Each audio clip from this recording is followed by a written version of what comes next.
Hi, my name is Armeline Sweeney, and today we are going to be reading Junie B Jones' Toothless Wonder.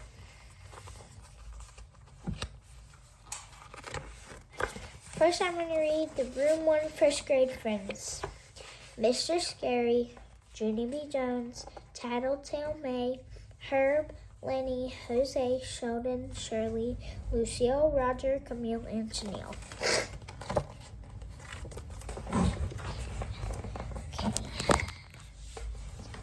Alright, so we're going to be reading the first page. Chapter 1, Prizes. Friday. Dear First Grade Journal, today we are having a speaker in Room 1. She's going to tell us all about recycling. Recycling is when you wash your trash.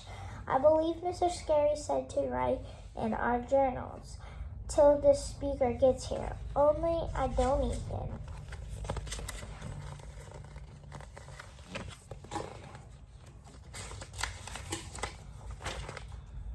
Feel like writing today because I have a loose tooth, that's why.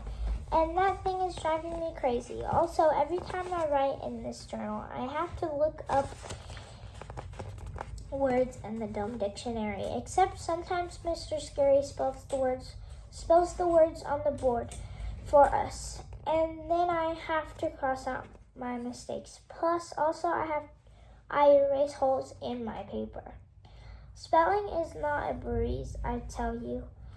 That is all I feel like writing. Today I am done with this thing, and I mean it.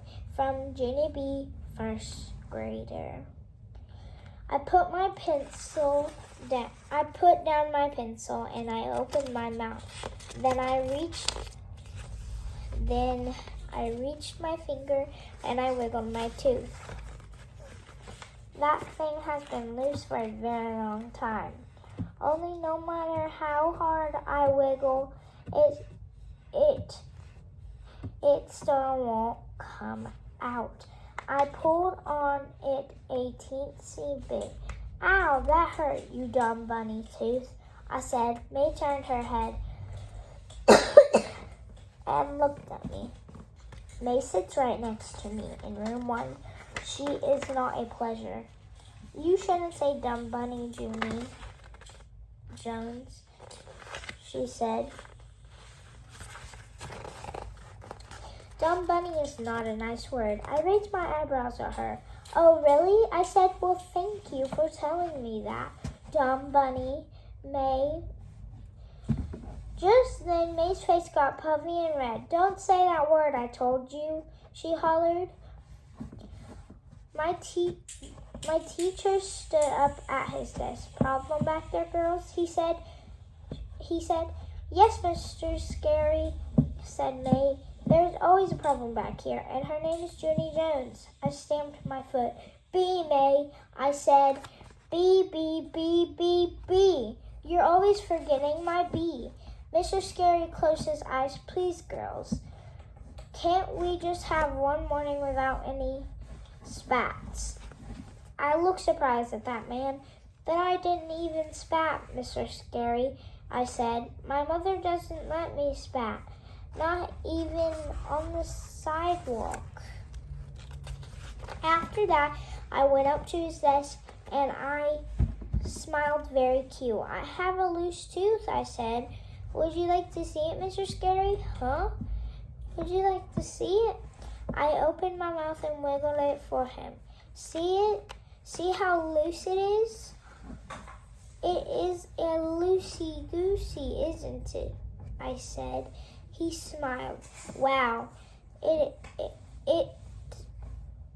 really is loose, Junie B, he said. And it's a top tooth, too. Losing a top tooth is the best. I looked puzzled. It is. How come it's the best, Mr. Scary? I asked. Is the top tooth funner than the bottom tooth?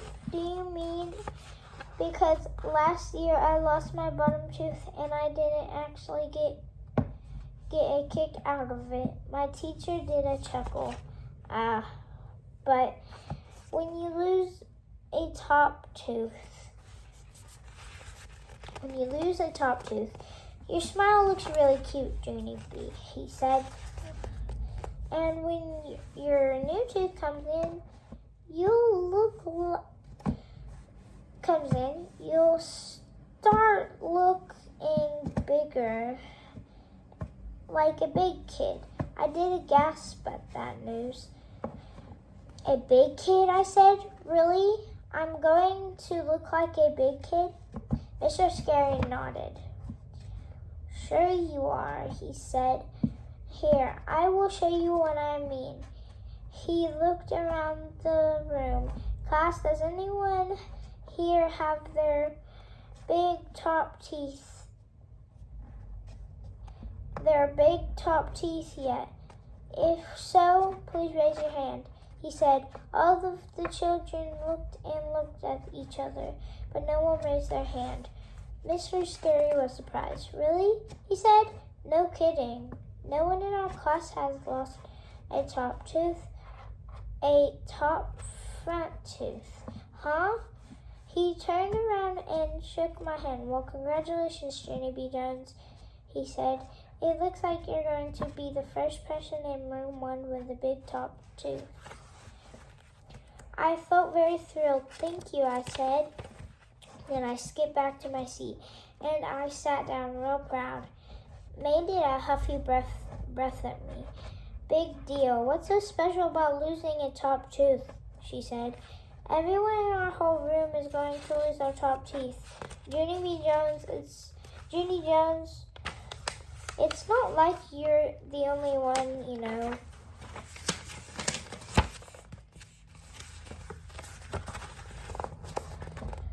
I did a huffy breath right back at her. Yes, May, I know. I'm not the only one, I said. But I am the first one. And the first one is the winner. So there, ha ha on you. May crossed her arms. Well, if you are the winner, then where's your prize, huh? Junie B Jones, I don't see a prize. Junie Jones, I don't see a prize. Do you? I tapped my fingers, kind of stunned. Then I hurried back to my teacher's desk again, and I patted him on the shoulder. Okay, here's the thing, I said. The children are wondering where my prize for being the tooth winner. And so, how would you like to handle this situation? Mr. Scary did not answer right away. Finally, he shrugged. Well, the truth is there aren't any prizes, he said. I wasn't exactly running a contest, you know. Yes, I know, I said, but I bet you could still come up with a little something to make me happy. I pointed at his desk drawer. I bet there's something in there, probably, I said. Teachers always have good stuff in their desk drawers, right? And so why don't we take a little look-see? Mr. Scary ran his fingers through his hair. Through his hair. Then at last he opened his drawer. Wow, is that a stapler I see there? I said. A stapler will be good, don't you think? I said, really? I could really pound that thing, I bet. And so if you'll just hand it over, I will be on my way. Mr. Scary shook his head. No, Junie B, he said. No stapler. I looked some more.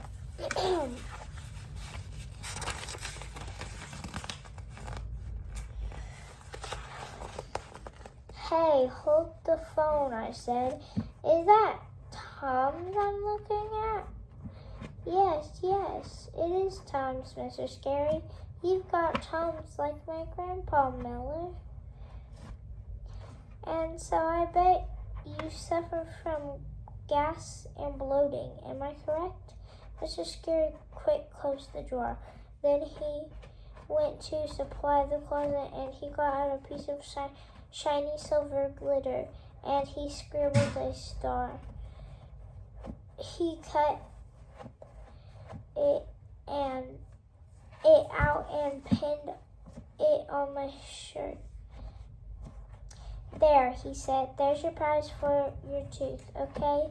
You get to wear a shiny star for being the winner. Now please go back to your seat. I looked down at my star. Yeah, only I don't actually think this is your best work, I said kind of quiet. Mr. Scary pointed to my desk. He was not having a good morning, I think. I went back down and sat down. May sneaked a peek at my star. I tried to act proud of it. Well, what do you know? A prize, I said. May did a mad breath and quick turned away. I looked down at my star again. This time it looked prettier, I think.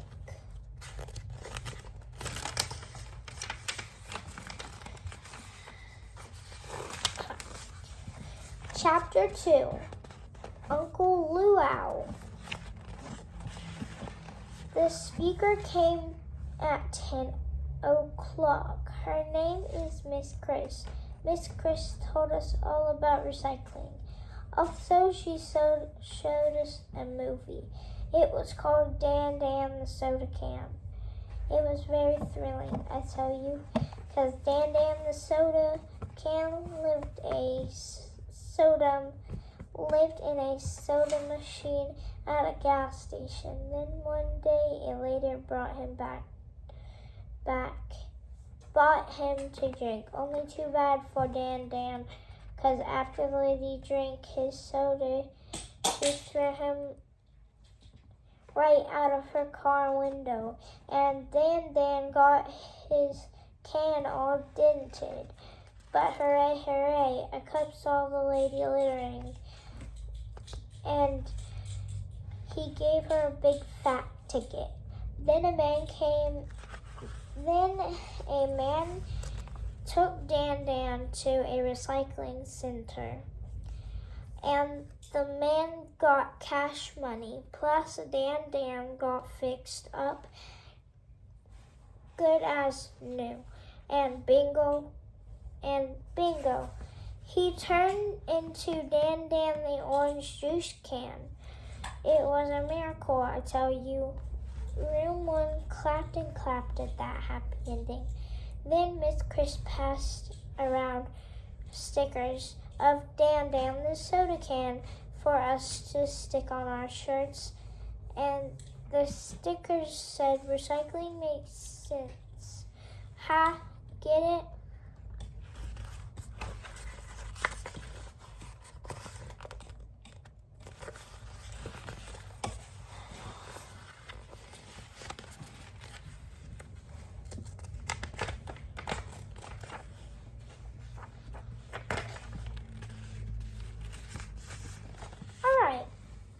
Hold on.